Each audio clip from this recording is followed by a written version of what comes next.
Tuesday, the National Social Justice Organization Until Freedom held a massive demonstration in Louisville for Breonna Taylor. This tops our news, making national headlines this morning. The protest started on South Central Park with speakers reminding the crowd that their ultimate goal was for the day was to demand justice for Breonna Taylor.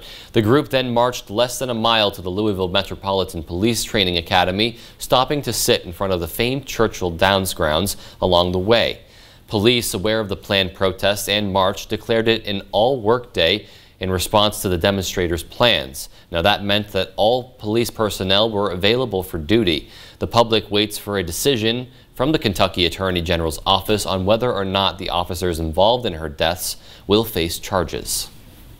A firefighting helicopter crashes in Oregon, killing the pilot. The pilot was performing bucket drops on the White River fire on Monday when the helicopter went down in the Mount Hood National Forest. The National Transportation Safety Board and the Federal Aviation Administration have been notified about the incident. The White River fire started August 17th and is burning in rough terrain, and that fire is only 5% contained.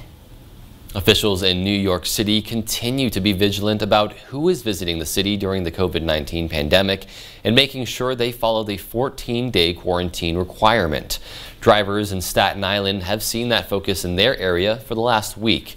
With 20% of the cases now in New York City coming from out-of-state travelers, Mayor Bill de Blasio emphasized how important these checkpoints are for helping to keep the infection level low in New York. They started testing the program in Staten Island because the I-95 corridor brings drivers from several different states directly into the city.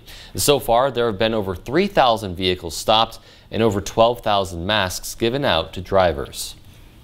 The Republican National Convention continues tonight with Vice President Mike Pence arguing that President Trump deserves 4 more years.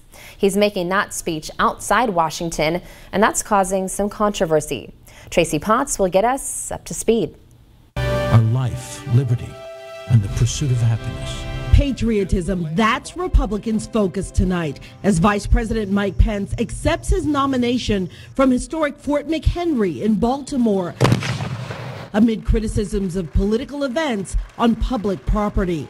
Last night, it was First Lady Melania Trump from the White House aiming to win swing state female voters. He's not a traditional politician. He doesn't just speak words. He demands action, and he gets results. Mr. Trump praised by 2 of his children. It is a fight that only my father can win.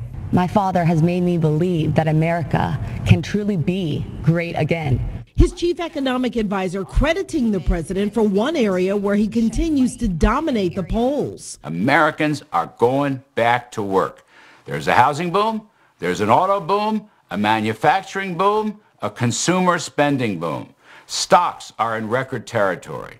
The president popped up twice on video in a naturalization ceremony and pardoning a convicted felon in Nevada. I can't tell you how grateful I am. As Democrats projected COVID numbers outside the RNC's auditorium, the night's sharpest attack on Joe Biden came from former Florida Attorney General Pam Bondi. Democrats have been lecturing America about integrity for 4 years, while their nominee has been writing the textbook on abuse of power for 40 years. Biden's campaign quoting media calling Bondi's claims a fountain of falsehoods.